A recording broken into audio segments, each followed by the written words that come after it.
There is no God. You heard me. Oh no. And I'm saying that with confidence. Baby girl, what are you saying? Just kidding.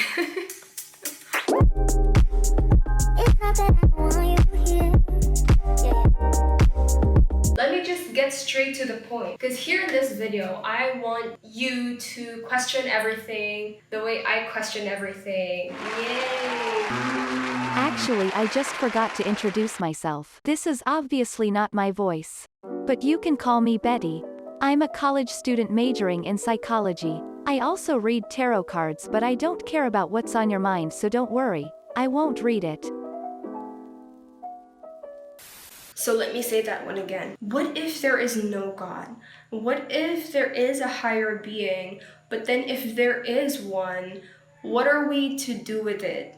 I would like to say that I was an agnostic before I went into spirituality. But I served at our local parish before I was an agnostic. So you can imagine the questioning I've experienced basically since high school. I acknowledge the existence of higher being, and it's not just us, it's not just the earth, it's not just humans. There is the bigger knowledge that we just haven't known yet, or at least I haven't known yet. And then boom, last year I got into reading the tarot cards because of just how ugly my life was falling apart. I needed answers, I needed guidance, and it was like I was basically giving myself free therapy.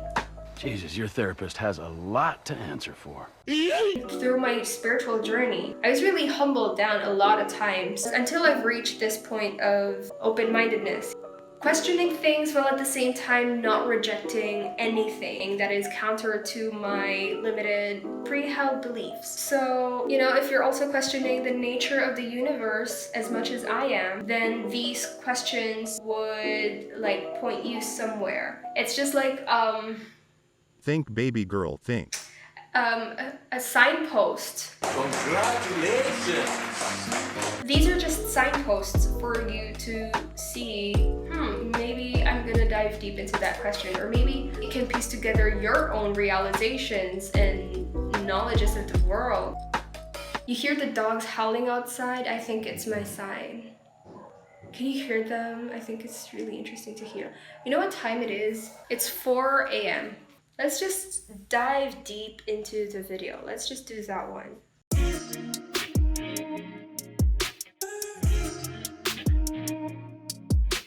Okay, so to begin, I'd like to share a simple fact that we perceive this world through our 5 senses, right? 5 senses, we know that it's touch, smell, sight, sound, and taste. And through those 5 senses, we get to experience the physical world. And now you can imagine removing one sense would make you experience the world entirely differently. Try to remove 2, try to remove 3. Try to remove all of the senses. It's like basically you're disappearing, right? It's basically what happens when we are dead. But try to imagine how else you could experience the universe if you had just one sense being added to those 5 senses, right? So it's an entirely different possibility of how else we can experience the universe. Because the way I see it, experiencing the universe through only the 5 senses that we have can be a limitation, don't you think? So imagine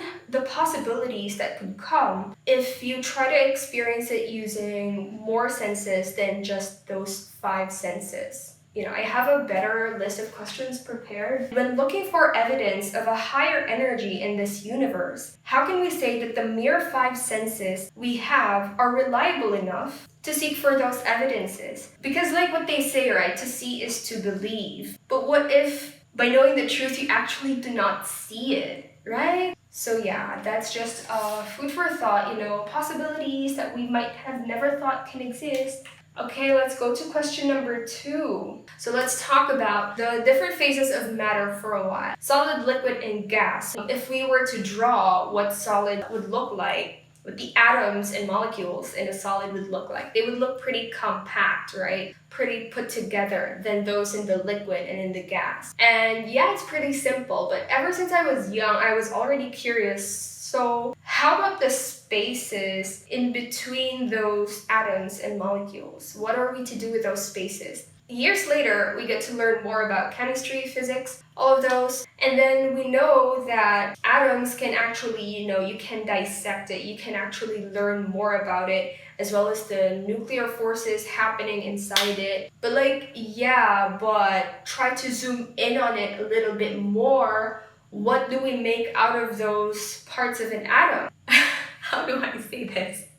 I'm not a physicist, so I'm not an expert in this. You can even dive deep into subatomic particles where they're talking about quarks and all of that. But still, if you try to, zoom in on it again, there's still that bunch of space. And so what happens in that space? It's not that there's no answer to that. The answer is vibration. It's always just in motion, and vibration is what keeps those particles together and what keeps the forces we see all around possible. I don't want this to be so scientific, but yeah, basically it's all vibration and it's all about frequency. So if you zoom in on it, we're actually not solid. Like, okay, I'm solid, but it's basically space in this, in me, it's space. And there is frequency and vibration in that space. And so, what was my question here?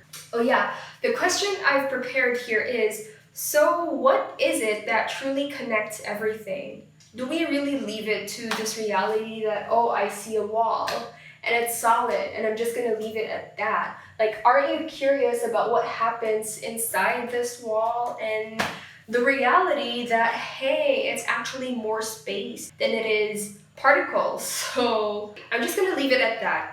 Okay, we are more space than we are matter, and it's just, and it's basically like energy keeping us going.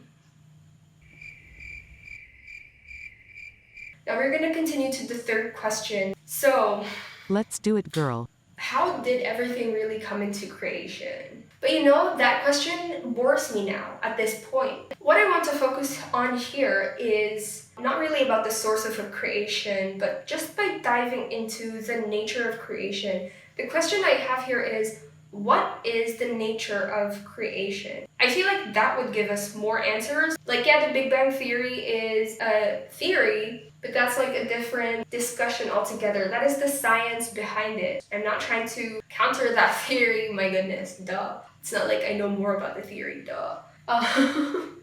But it's more of just like, so we do have this creative force within all of us, right? Like, mothers give birth to children, we paint, we sing, we do anything, we create. And so it's also implanted in us, but it's also in our nature as human beings, just as it is in the nature of other beings, right? We see mammals giving birth continuously, flowers being created, and the sky, the sunset, it's all just so beautiful. How nature naturally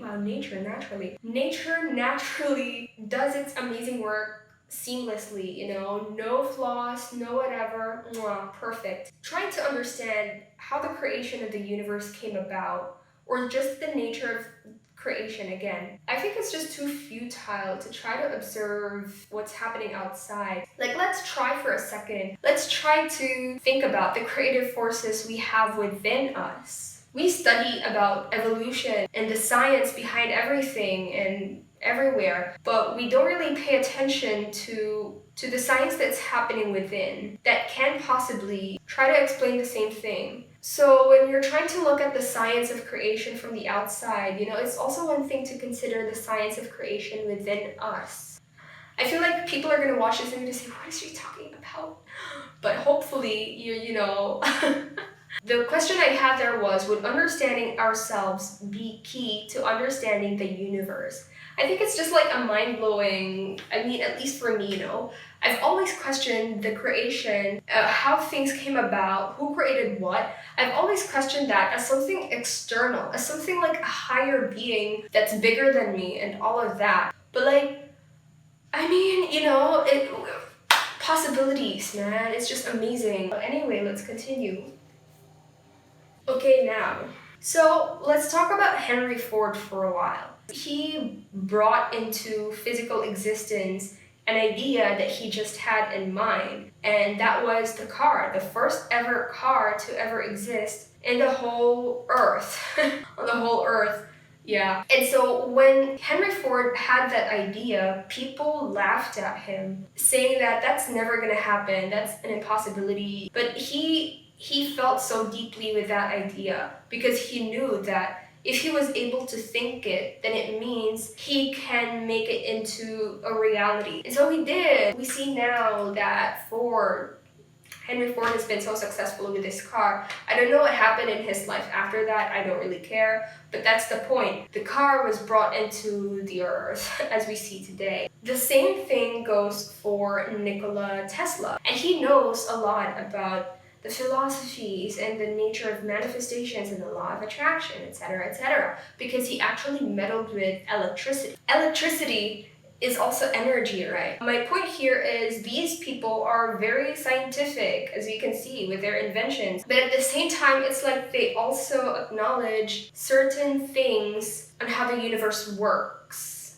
When it comes to intelligence, are our ideas really ours? I mean, is it really that original?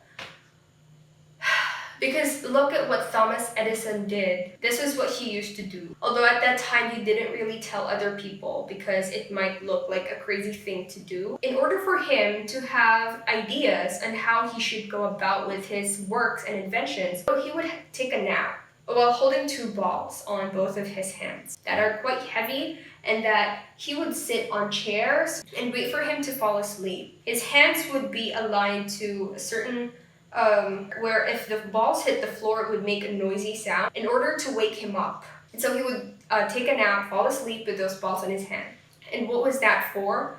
So that when he's just about to sleep, or when he enters the hypnagogic state and his body feels out of control already, he drops the balls on the floor, and then the balls would make a sound, and that would wake him up. So he would enter a certain sleep state, again the hypnagogic state, because that is where his ideas would flow. We can observe from that ideas or intelligence flow into our minds exactly when the rational brain is asleep or is not there. Have you also noticed that, for example, in order for you to feel inspired again, the usual advice would be to go outside, to immerse yourself in nature, to do nothing, to get bored, to try not to think about it at all. And then exactly when you're not trying hard is when the ideas would flow into your mind straight ahead. That makes us think, So what's happening there in the subconscious? And given that, if ideas just flow into our mind like that, can we really say that ideas are original, like we produced them?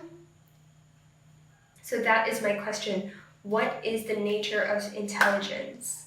Okay, and then the last one, question number 5. This one is the one that I like best because it's more of being a philosophical question than anything. I would like to quote this one. I just read this one from the esoteric group on Facebook that I joined in. It says, quote, "Because all beliefs are always only partially true, all beliefs are paradoxical," unquote. We live in a perceived reality, right? So my perceived reality, based on my environment, my school, my community, my experiences, my own temperament ever since I was young, all of those, and until the point that I have here right now, everything I know of the world, or everything I think I know of the world, is only to the extent that I am capable of right now, based on my experiences, based on all the knowledge that I have, etc. And so it's pretty limited, right? It doesn't really encompass everything that can possibly happen in this universe, in this timeline, in this whatever. My reality, my perception of it, my beliefs of it are only